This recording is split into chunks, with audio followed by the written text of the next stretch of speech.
Un événement, lancement de l'ouvrage Bris de silence de Angela Kpeidja. Une date, vendredi 20 août 2021 à 18 h. Un lieu, Novotel, hôtel de Cotonou. Prenez le rendez-vous. Bonjour.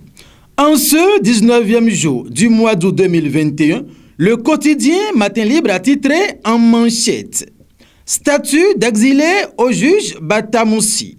Un désaveu pour la rupture. Quelle autre âme pour l'administration Talon.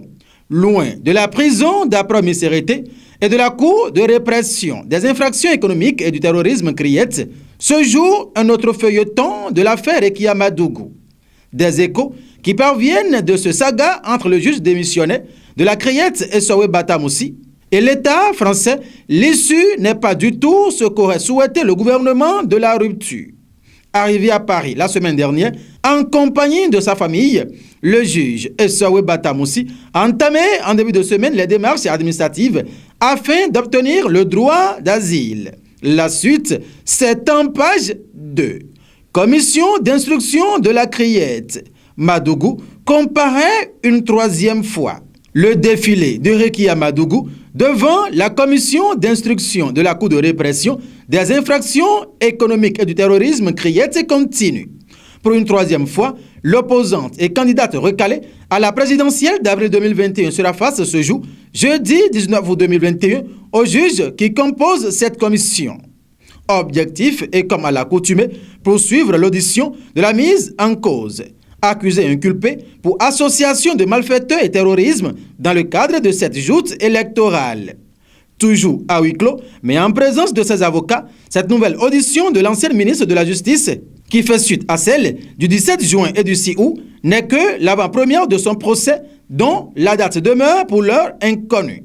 Interpellé le 3 mars et incarcéré à la prison civile d'Apromissérité 2 jours après, Rekia Madougou a depuis lors, et ce jusqu'à ses 2 premières audiences, nié tous les faits qui lui sont reprochés. Ses avocats et elle tenteront à coup sûr d'être dans la même logique lors de cette énième présentation devant les magistrats de la Criette. Autre titre ce matin, suspension des responsables de lycée technique agricole. La décision de Kakbo Maouillon rapportée. En page 9, lisons l'information.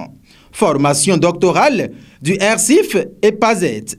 Des bourses disponibles. L'appel à candidature ouvert et c'est en page 6, cette information. Finissons avec l'oreillette.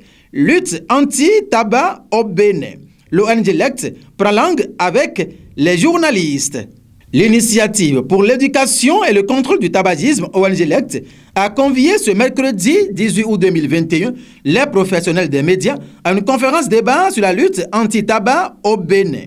Cette séance d'échange, suivie d'un déjeuner de presse qui s'est déroulé à Bomey-Calavi, a permis aux journalistes de s'imprégner de la situation du tabagisme au Bénin. Pour en savoir davantage, procurez-vous du quotidien Matin Libre, le seul journal béninois qui est immédiatement disponible dans les kiosques à Cotonou et à Parakou, déjà à 7 h et allons en page 5. Mesdames et messieurs, merci de nous avoir suivis et je dis de joie à chacun et à tous.